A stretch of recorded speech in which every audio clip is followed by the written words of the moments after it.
Good morning and welcome to Hudson Institute. My name is Riley Walters and I am excited that you can join us for our event today, U.S.-Japan Cooperation on Next Generation Telecom. In addition to talking about 5G and other topics, today we'll also be talking a lot about Open RAN. If you aren't familiar with that term, I don't blame you. Unless you're in the industry, it's probably not a term that you are familiar with. The Radio Access Network, or RAN, is that part of our communications network that exists between the technology that we use, like our cell phones, and the infrastructure that all of the data travels on. Historically, RAN hardware and software will come from a single vendor, and this can sometimes limit operators' decisions when building out their networks. The concept of Open RAN means trying to standardize the RAN technology, hopefully allowing for multiple vendors to compete for bids, ultimately driving down the cost of telecommunications infrastructure and making it easier to build out our telecoms network. Now, why is this important? Well, there is a race going on to build out our 5G and next generation network systems, both domestically and abroad. You've probably heard the Biden administration talk about the need to build out our domestic capabilities in order to compete with rivals such as China. And our telecommunications infrastructure is an essential part of that. What's worrisome, though, is that in the current environment, some foreign companies, with their government's support, can underbid global infrastructure contracts by as much as 60%. With that kind of cost savings, it's no surprise that some countries are willing to forego the security risks that come with these cheaper networks. Open RAN, on the other hand, will hopefully drive down the cost of providing secure, transparent, and market-competitive alternatives. Now, Open RAN is still a pretty novel idea, but it's become a focal point for the US and Japan relationship. Certainly, some of the leading companies in Open RAN are from Japan. And in September, the leaders of the US, Japan, Australia, and India highlighted the importance of Open RAN in a summary statement.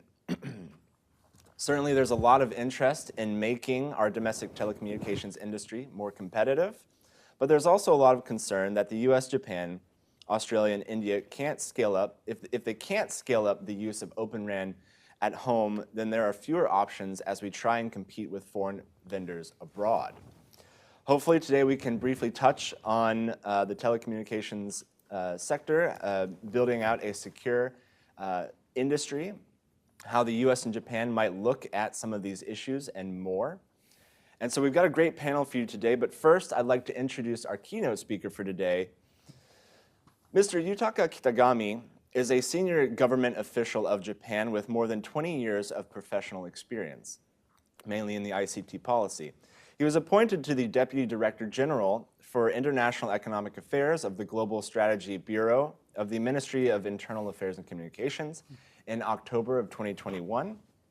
Prior to his current position, he had experienced several senior positions, including Director at International Office of the Postal Policy Department of the Ministry of Internal Affairs and Communications, and Director at the Intellectual Property Strategy Planning Office of the Cabinet Office. He also has experience co-chair and vice-chairing positions in international fora and is an experienced lecturer on ICT policies at universities across Tokyo.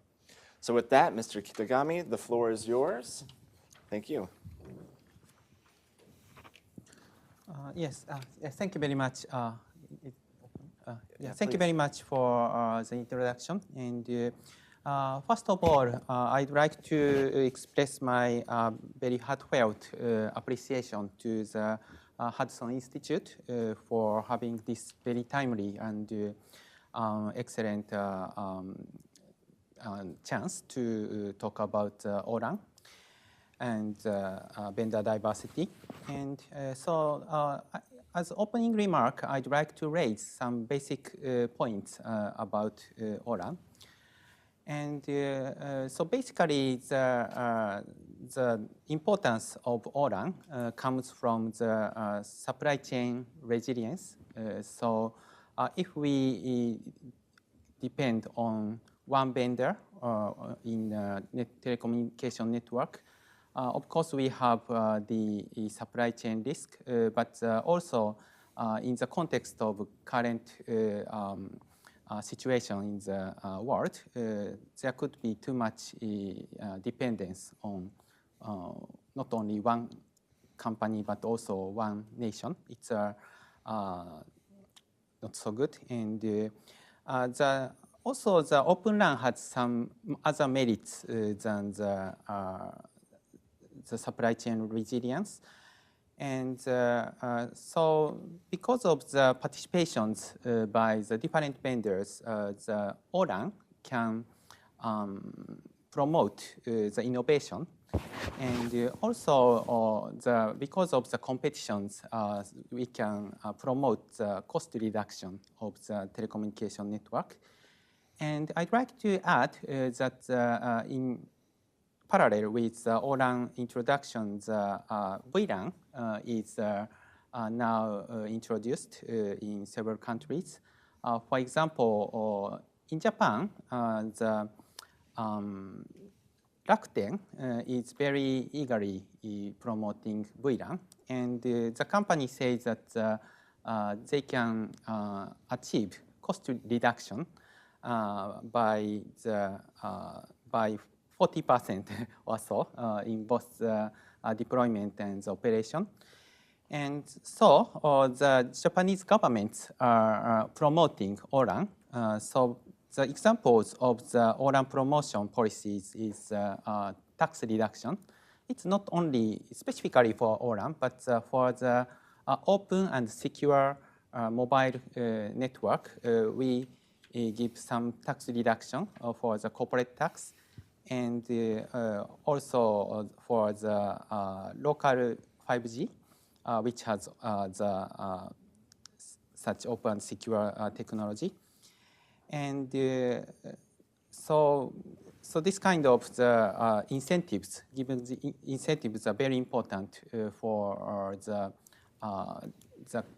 related companies to have the incentive to introduce ORAN. And another very important matter is international cooperation. And so needless to say, as Mr. Lady Walter introduced, Japan and United States has a very strong tie to promote ORAN.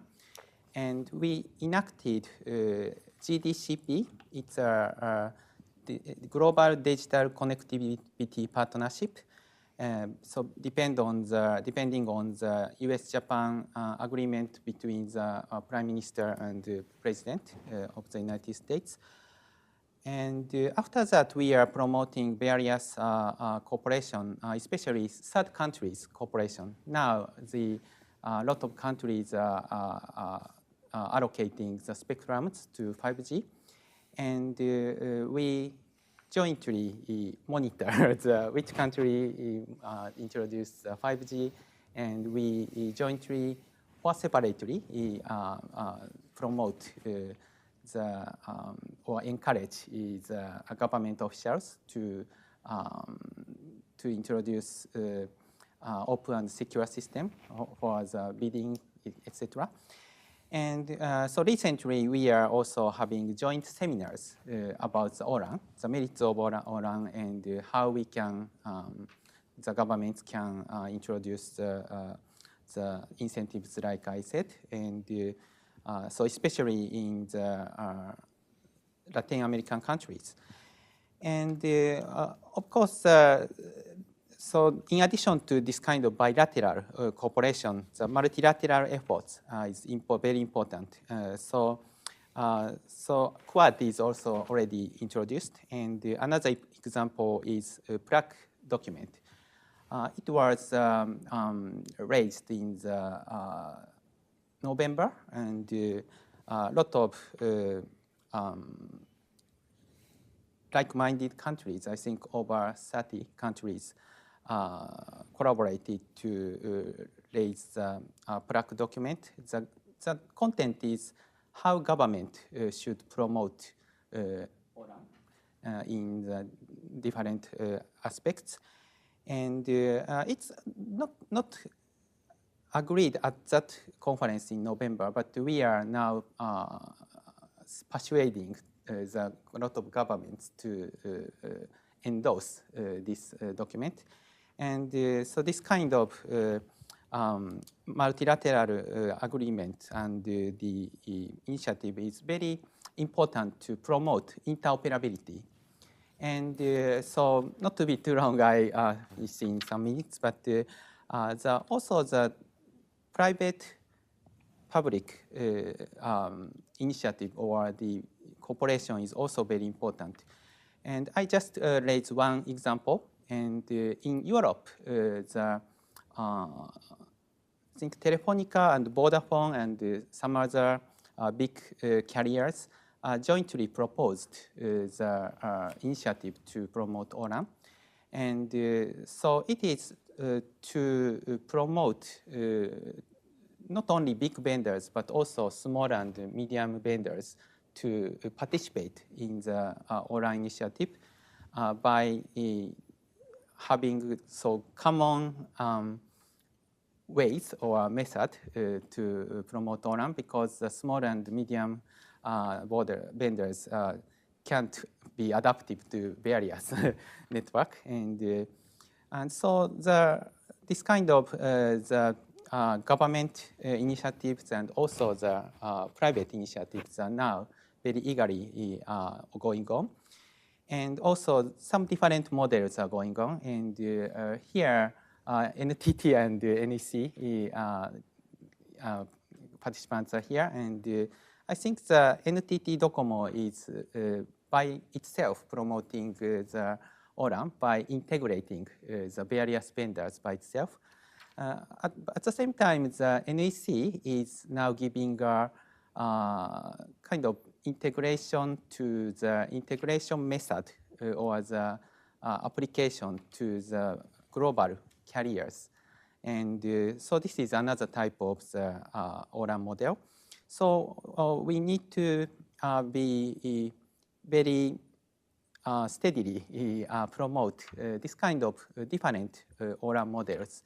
And so this is my last point. And lastly, I'd like to say that this 1 or 2 years are very important to make it successful, our ORAN initiative successful. And because a lot of countries are now introducing 5G. And so taking advantage of this important time, so I hope that this event give us a trigger to promote the ORAN even more eagerly and jointly. And yes, thank you very much. Thank you very much. No, that was wonderful. I'm glad you were able to mention the Prague document as well from last year. It's something I don't think that gets enough coverage. I know it's ongoing efforts, of course. Maybe we can talk about it in the Q&A session of our panel. We will move on to the panel section now. Let me just quickly introduce our speakers real quick. Up first, we have Dr. Melissa Griffith. She is a senior program associate with the Science and Technology Innovation Program at the Woodrow Wilson International Center for Scholars. She is a non-resident research fellow at the University of California, Berkeley Center for Long-Time Cybersecurity, and an adjunct professor at Georgetown's Center for Security Studies. Dr. Griffith works at the intersection between technology and national security with a specialization in cybersecurity, semiconductors, and 5G networks. To her left, Tom Duesterberg is a senior fellow here at Hudson Institute, an expert of trade, manufacturing, economics, and foreign policy. Dr. Duesterberg leads project work on trade with Europe and China, reform of the World Trade Organization, global competition in advanced technologies such as 5G, and the strength of the U.S. manufacturing sector. And last but not least, we have Mr. Hiroyuki Suzuki, who is the chief representative for the Japan Bank for International Cooperation here in Washington, D.C. Thank you all so much for joining us this morning. I know it's a little gloomy outside, but I think it's pretty bright in here. Dr. Griffith, the floor is yours. Thank you. So I'm going to be using the mic, so apologies while I kind of karaoke this. So I think there's a couple things I was asked to talk about today, which is to try to put the 5G conversation into a national security conversation and where Open RAN fits in that conversation. So I kind of want to start off by just saying, why do we even care about 5G networks in the first place? Why are we even all sitting here on a lovely rainy day in Washington, D.C.? And it really comes down to what those networks enable. It's not the networks themselves, it's what's going to ride on those networks. And that has sort of three factors that contribute to that. It's the higher speed, the lower latency, and the massive machine-to-machine communications. And those three factors enable a wide diversity of use cases that we hadn't previously thought possible, a diversity of functions for different types of sensors and numbers of devices, and a diversity of locations for those use cases, both in urban centers and then in rural, remote, and on-the-move types of locations as well. So we see a real diversification of what our telecommunication networks can support and what kind of 5G proponents hope they will support in the future going forward. So that's the why do we care. There's incredible value there, both economically and in terms of the kind of innovation and social changes that can be accomplished in that space. Why does security come into that conversation? And there's really 2 points where security intersect with the 5G kind of moment that we're in. The first is critical dependency. As more and more cases come online, as we rely on our telecommunications networks more and more, not just for things that we sort of historically think about, our ability to do a Zoom call, our ability to kind of call a ride or a taxi to get where we're trying to go, GPS and monitoring, but also things like our energy grids, other forms of critical infrastructure, agriculture, healthcare, transportation. As those things increasingly rely on 5G and later 6G networks, these become a potential single point of failure. So telecommunications have always been critical infrastructure. The critical part could never be more critical as we move into this kind of future piece. That means that these are a prime target for malicious actors when you think about single points of failure. That can kind of be accompanied by very kinetic effects, which I think are on a lot of people's minds given the current geopolitical moment that we face, but also cyber attacks. And these are those efforts to disrupt, deny, degrade, destroy, the 4 Ds targeting these networks. There's a lot of commercial cases that run on these networks that I think we will talk about more today. I would be remiss if I did not also acknowledge there's a lot of defense use cases that rely on these networks as well. So we have this critical dependency component. The second is not quite a critical infrastructure question, it's much more telecommunication specific, and that has to do with data. Telecommunication networks have always been a prime target for espionage, whether you're talking about the telegraph or 5G and later 6G. But what's different about 5G networks is the complexity and the amount of data that we're talking about on these networks. That makes them a wonderful target, a kind of single point where you can gather a lot of information from malicious actors. This is that cyber espionage component part of the conversation. So there you're not worried about a single point of failure, you're worried about what you may gain, whether that's strategic advantage, somebody's IP, intellectual property, right, that's now riding on these networks, or just the benefits of large data gathering in general, and the ability to use that data in novel ways to fund different national programs, different sets of incentives, different geostrategic outcomes, both tactical, operational, and strategic. So these are 2 sets of concerns. So we know we want to care about 5G networks. We know there's 2 sets of concerns. How does the rubber meet the road? And these are sort of what vectors are used to kind of go after those 2 different types of activities, right? Critical dependency and large amount of data flow. And again, because I'm a creature of habit, there's sort of 2 things that I want to kind of outline there as well. One of those is this vendor question, which I think was mentioned very expertly in the keynote. And here the real conversation in the US and I think around the world is untrusted vendors, right? Thinking about who builds out. There's sort of 2 components of that. One is the access question. And I think everyone knows that if you build a really sketchy person, you sort of ask a sketchy person to build your house, they have undue knowledge about that house, right? And if their interests change or they necessarily want to do something malicious about that house, they have a lot more ability to do it because they built it, they provided the components. And this has always been true. Whether or not you choose to exploit it or not, that access is there. The other part is the supply chain concern that I think you raised very importantly as well, which is if you have a limited number of vendors in general, you're concerned about resilience. I think COVID-19 has put that supply chain question front and center in the diversity. And if a good number of those vendors are with a geopolitical competitor, rival, country there's a little contestation with, whichever vernacular you want to use in that space, you may be even more concerned about the availability of those pieces further down the line. So this is the vendor-specific portion of that question.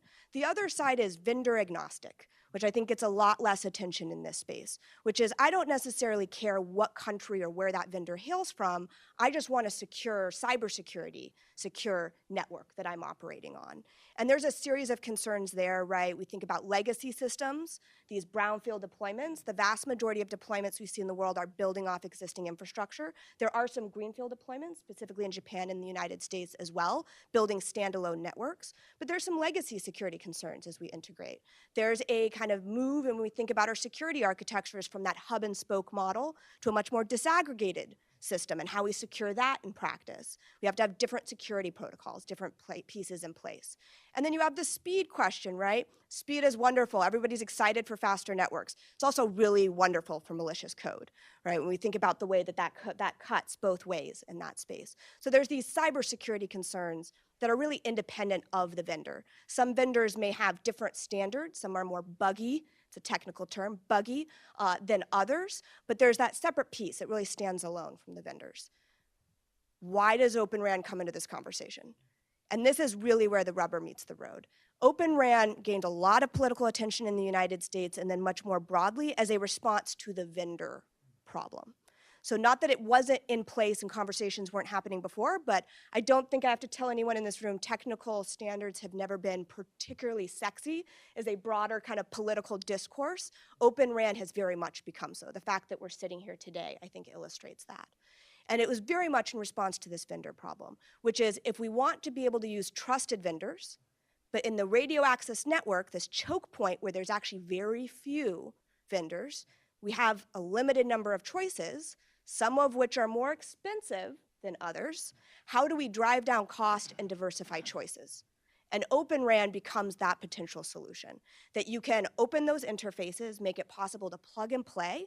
And once you make it possible to plug and play, the hope is a diversity of vendors will emerge at both the hardware and the software layer at the radio access network, and you'll be able to, as an operator, pick which ones you want, build them out together versus that black box. I must buy from this one company all those components.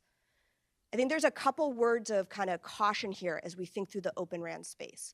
There are some security benefits, right? A diversity of players is a diversity of options. It allows you potentially to have choices where you may have had very limited choices. And there are kind of interesting discussions right now about the security benefits in terms of resilience, more options in the supply chain, and then that ongoing debate about what is more secure, a closed proprietary system, an open system. That's sort of an ongoing fight. Those are all kind of front and center. But there's a reality here when we look at Open RAN, which is that it cannot support the RAN itself. The number of vendors I think we sometimes pretend will exist in this space, that it will be wonderful, copious amounts of vendors, and you just pick, and they all exist across time, and none of them go out of business, right? That they're there in perpetuity. And in reality, telecom, particularly the RAN, is geographically bounded. It's a limited number of customers, right? These carriers, these operators. This is not where carriers make their money. They make their money on what's operating on these networks, right? The use cases. Infrastructure is also sticky. And we can see this with the 6G, 5G conversation and then the 4G to 5G conversation. Carriers aren't interested in making these investments over and over and over in the short term. They want to build out their infrastructure and then ignore it so that they can carry out those use cases and those business models, whereas where a lot of the innovation and economic and kind of social impact, military applications rest is on those use cases. So being kind of realistic, I think, about the Open RAN conversation and what it can accomplish, right, which is an opportunity to have a greater number of vendors, whether or not that means companies will pick Open RAN or will move from pre-existing vendor relationships remains to be unseen.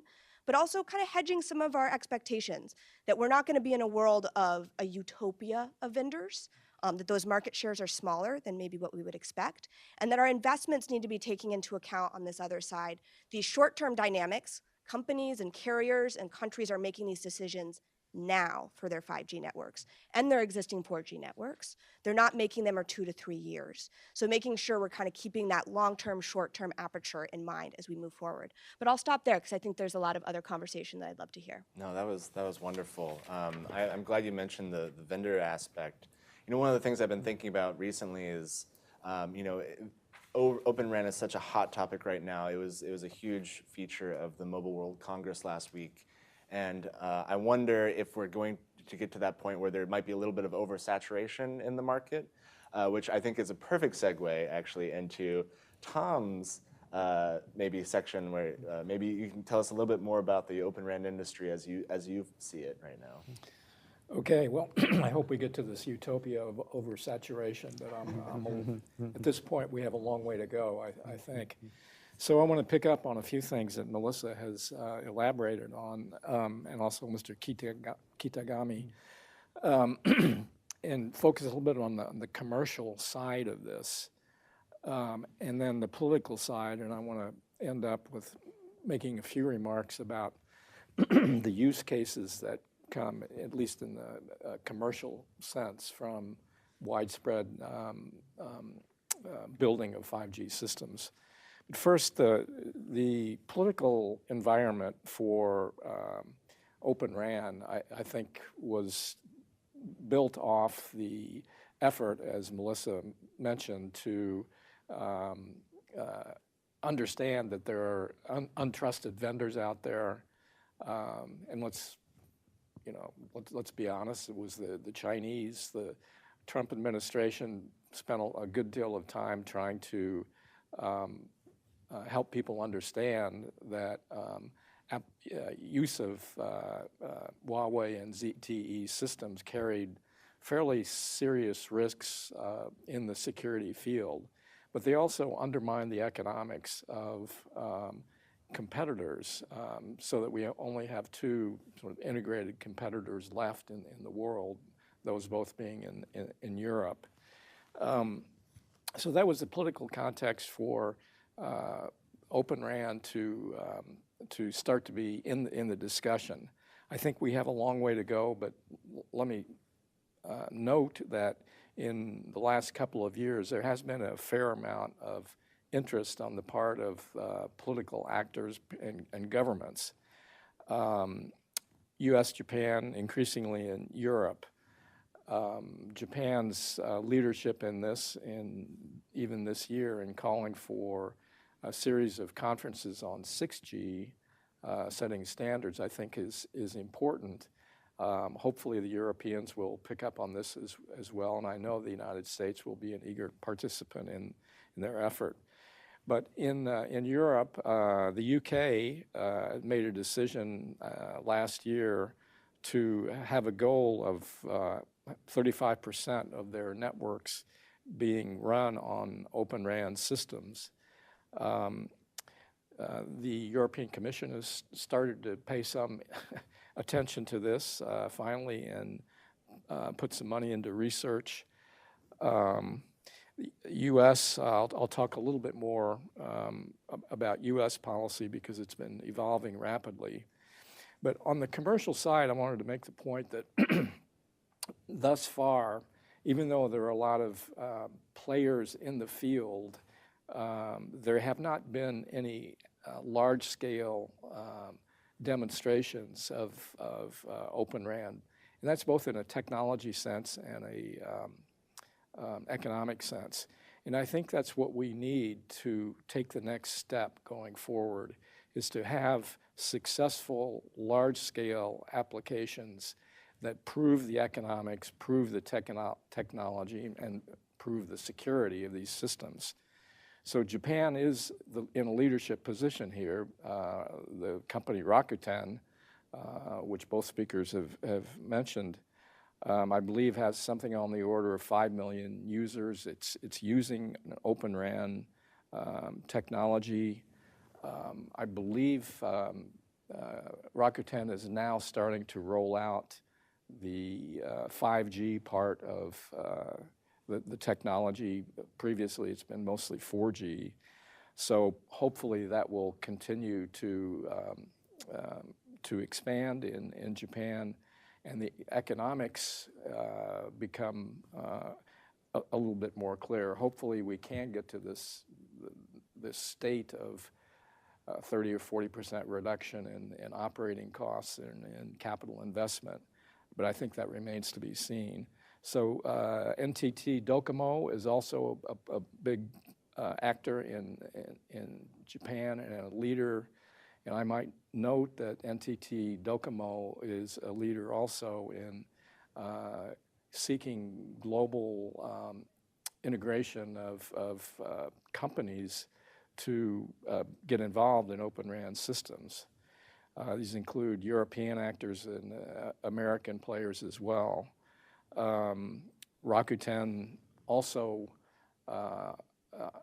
offers a global systems integration service involving, I think, more American companies than Japanese companies. But this too is, I think, a model for looking ahead, trying to find the best technologies around the world, integrating them, and cooperating. And this, I note, because of the security concern, should be and is so far mostly amongst our allies.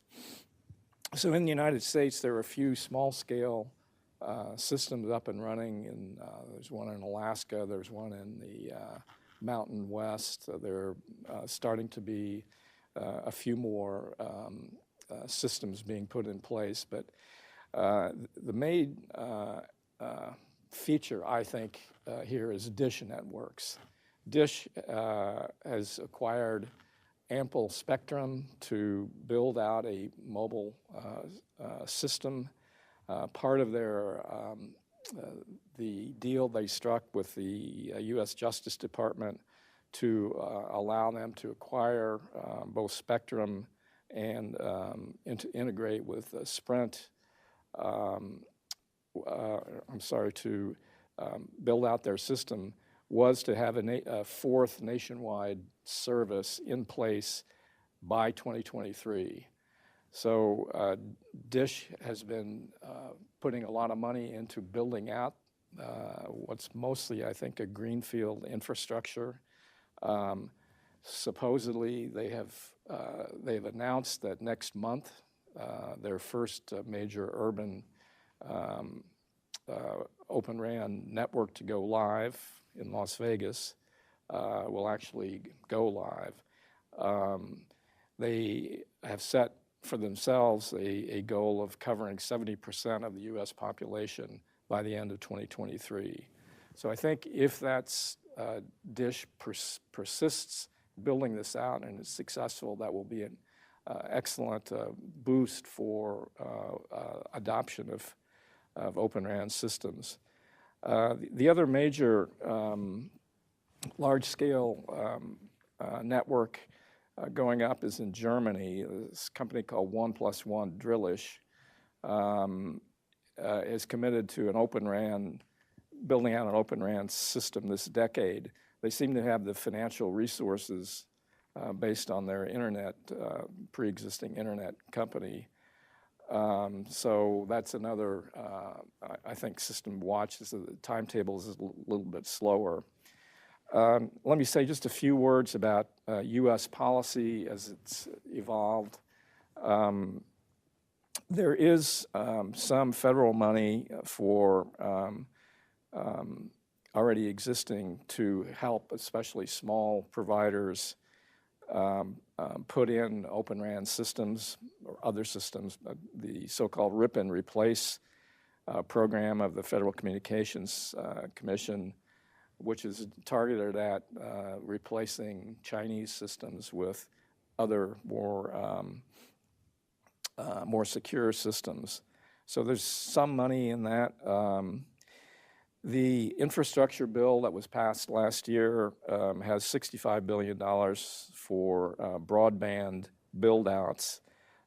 This could possibly help the RIP and replace type program as well if vendors choose the Open RAN systems.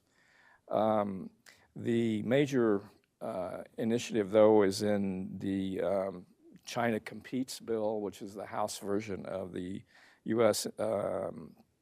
Innovation and Competition Act, which passed the Senate late last year, which has money specifically targeted for Open RAN, both in terms of standards and in technology development.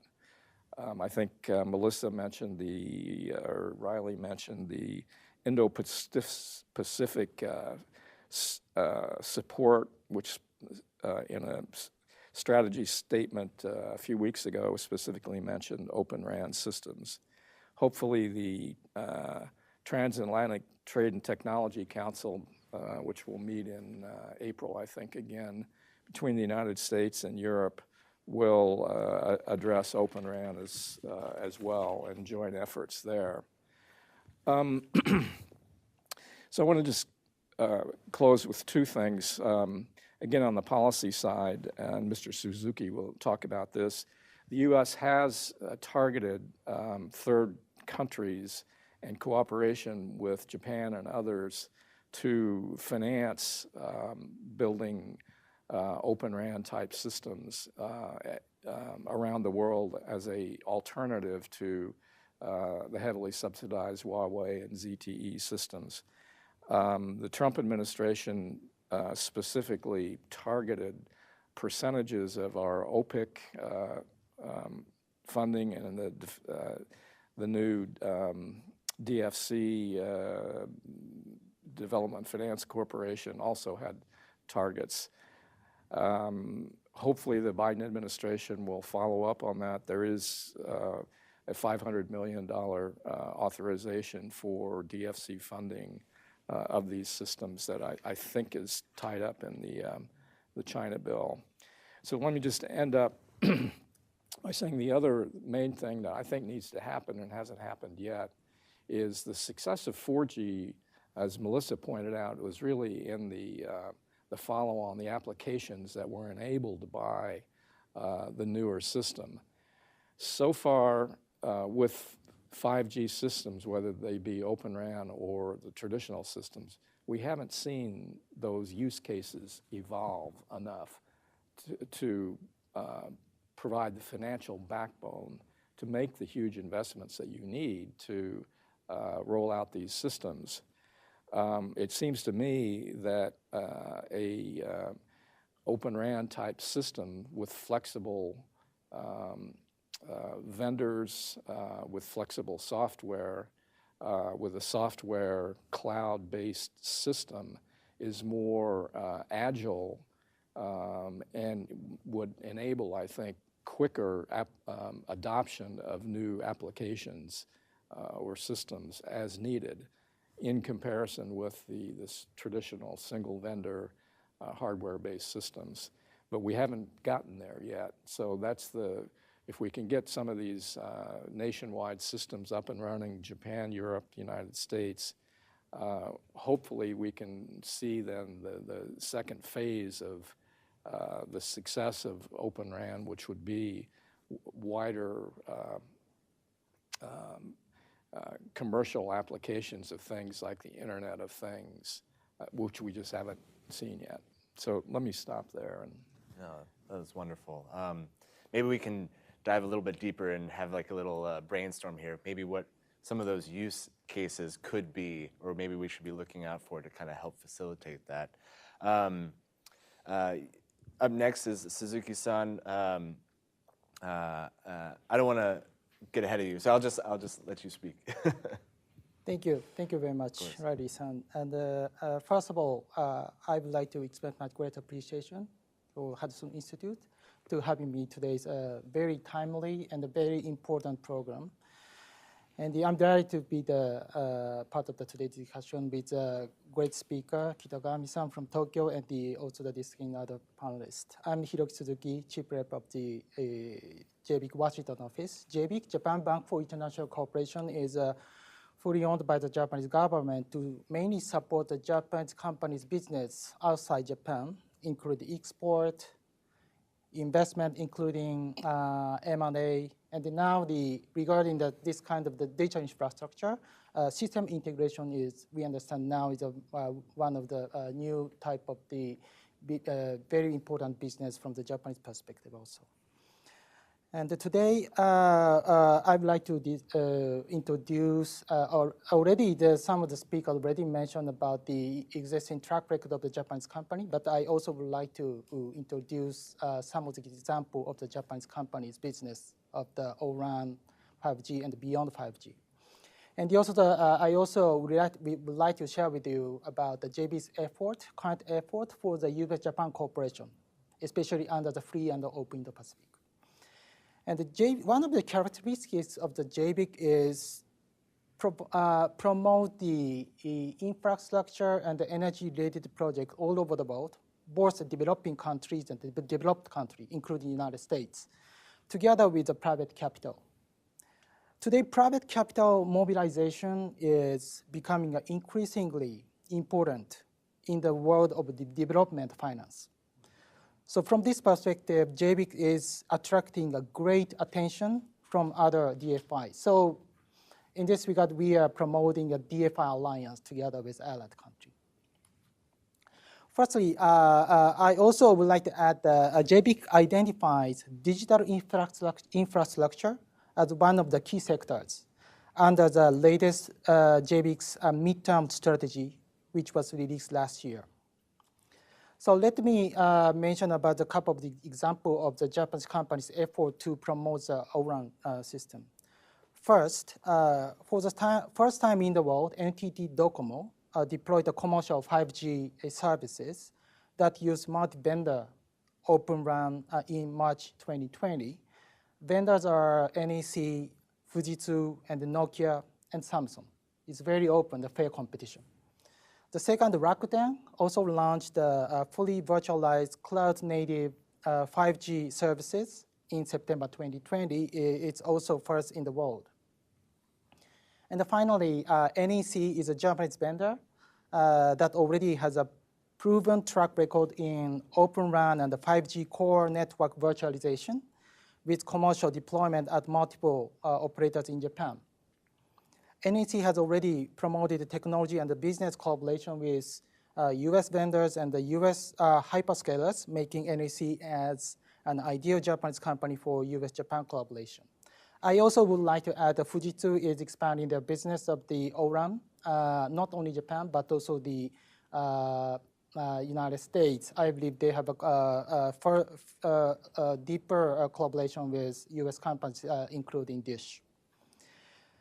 So it is expected that both the US and Japanese governments will work together to support constructing more open, diverse, and trusted network. JBIC, as Japan's policy-based financial institution, we hope to meet these expectations. So let me move to our current effort for the US-Japan collaboration together with our counterpart with USDFC. In 2017, JBIC signed an MOU with current USDFC, at that time the former OPIC, to promote the collaboration between US and Japanese industry to create the tangible project of the infrastructure project, mainly focusing on the Indo-Pacific region. And after signing MOU, thanks to the strong bipartisan support, both Democrats and Republicans, OPIC transformed to the current USDFC, US Development Financial Corporations, under the BUILD Act. And this type of the bilateral cooperation already developed to the multilateral cooperation platform. I'd like to mention that in 2018, JBIC signed MOU with a counterpart both with USDFC and also engaged in the Australian counterpart to promote the trilateral cooperation in the Indo-Pacific region. And this trilateral partnership already sent a joint mission to some countries in the Indo-Pacific region, including PNG, Papua New Guinea, Vietnam, and Indonesia, to hear from the host government needs, both from the energy and the infrastructure perspective. I also would like to mention that this trilateral cooperation launched the Brutal Network. Brutal Network is something like a certification project of the quality infrastructure. We would like to operationalize the principle of the quality infrastructure, which was agreed at the timing of the G20 Osaka Summit in 2019.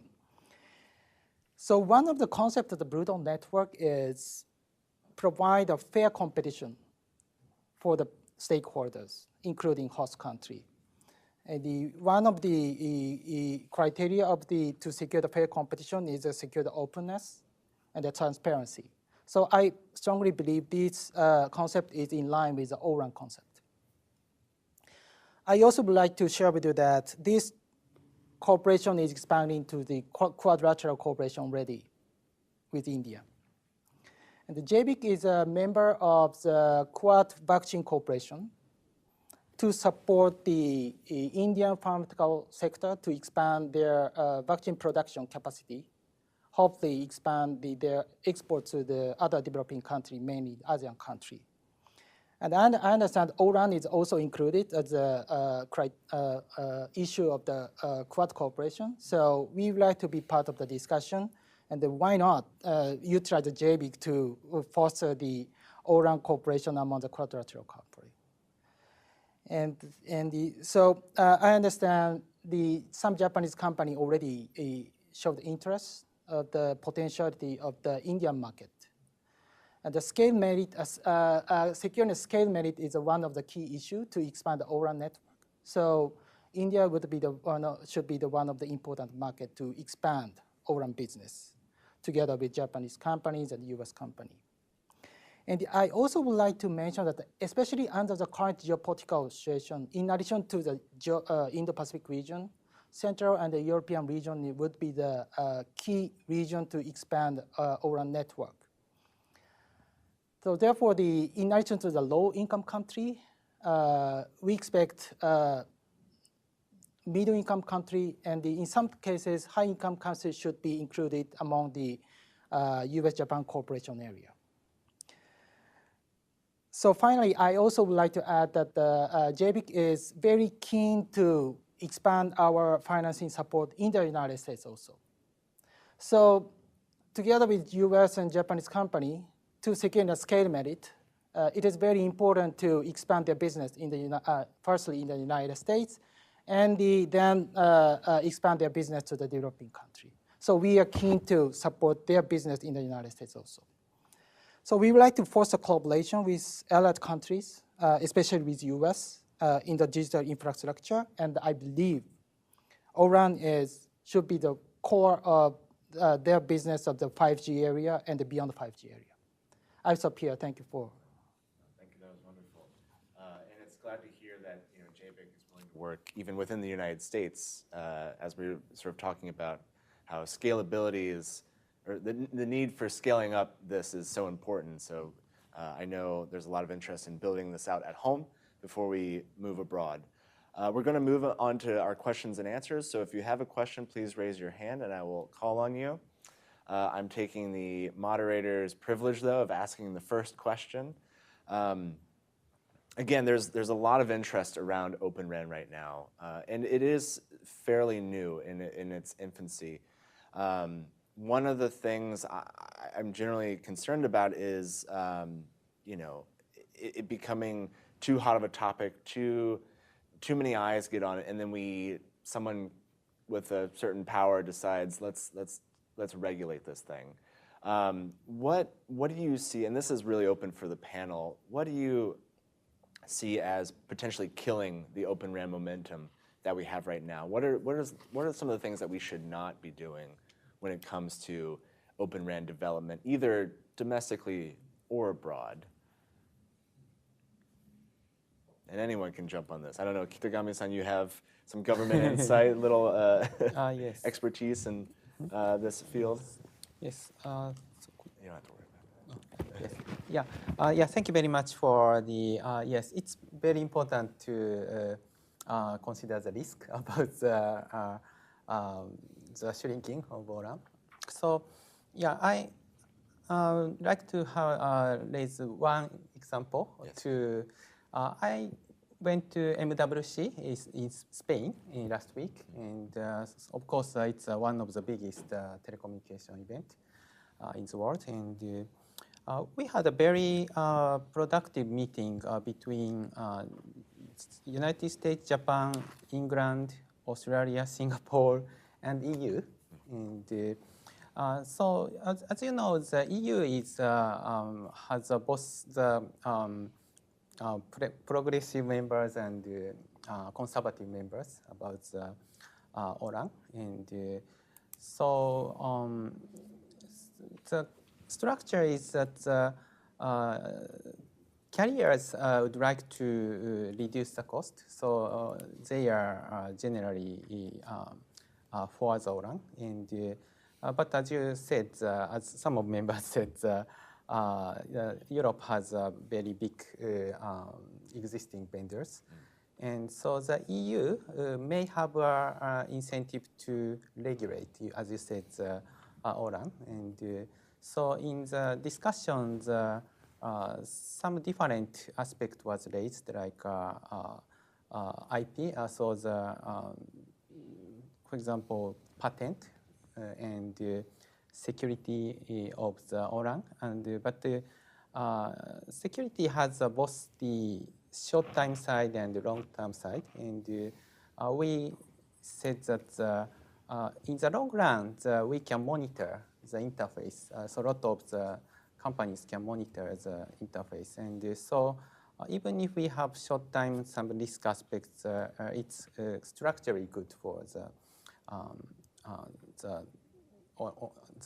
risk management. And so we very well involved the EU, and we talked about the downside and merits, so both. And then I felt that the EU is very understanding the matters, both the short-term and long-term. And so this kind of, so in short-term regulations could kill ORAN, but we need to continue the international collaborations. So this kind of events should be, so lots of events are going on. And so we need to continue this movement in both public sector and private sector. I think this is important.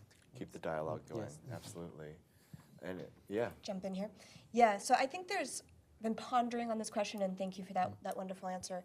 So I'm going to push back a little bit on incredibly new, because we've been having the Open RAN conversation for several years now, and so it's not that new. It's not as if it's just coming to fruition now, and I think the sort of discussions around use cases and how it's being deployed in practice, and we still have a long way to go, but I wouldn't also kind of categorize it as, what is this Open RAN thing, and like, what do we need to do to understand it? I think we're already seeing wave 1 test beds, for example, in the United States, Europe, and in Japan.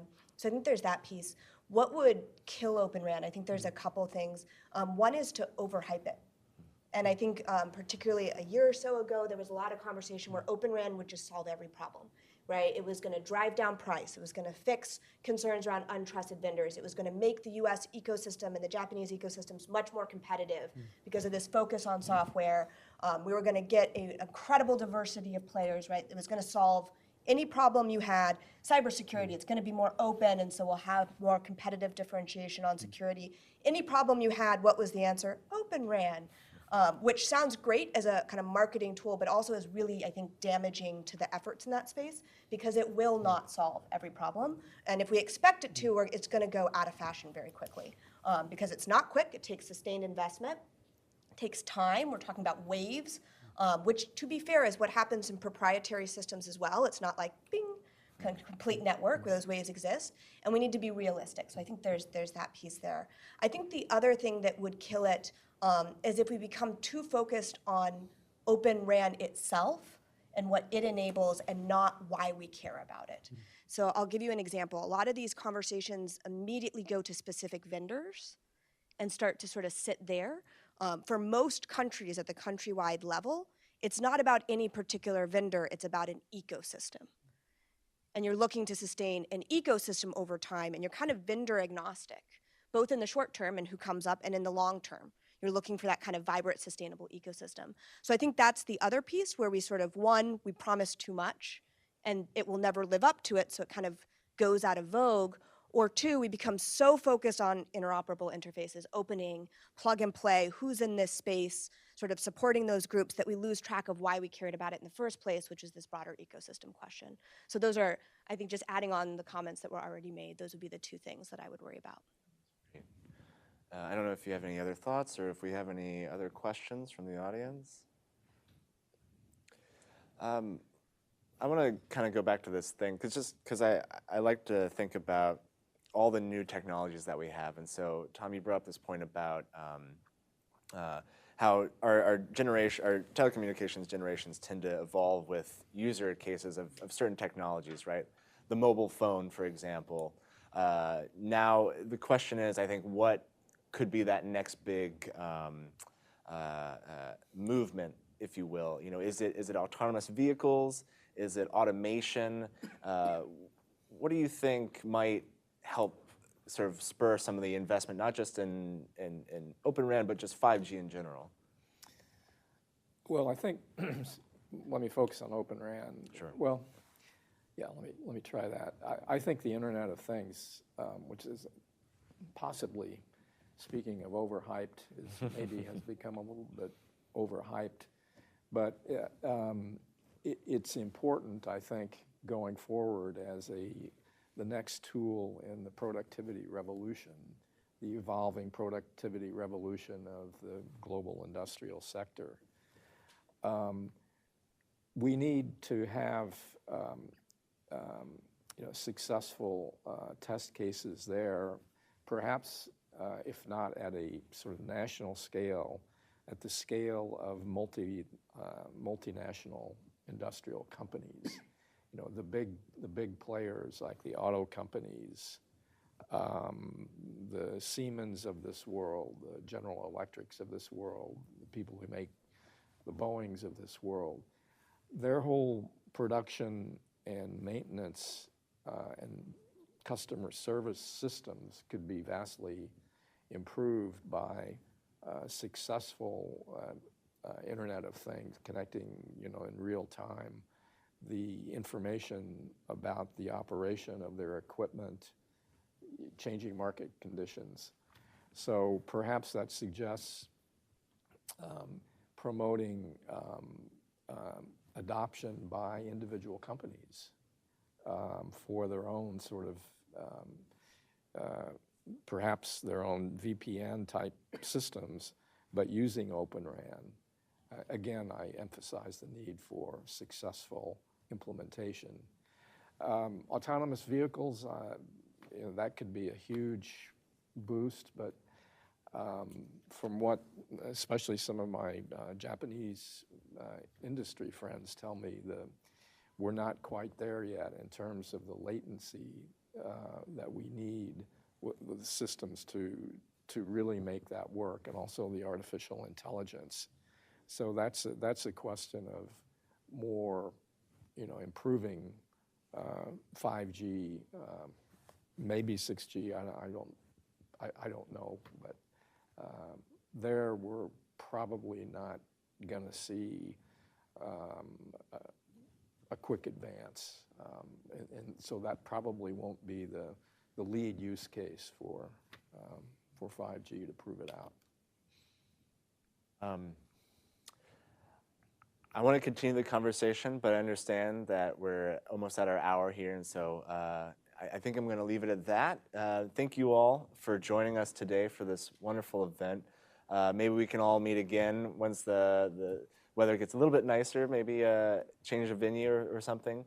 Thank you all for joining us this morning at Hudson Institute on this timely event. Please stay tuned for more from us, and again, have a good morning. Thank you. Thank you.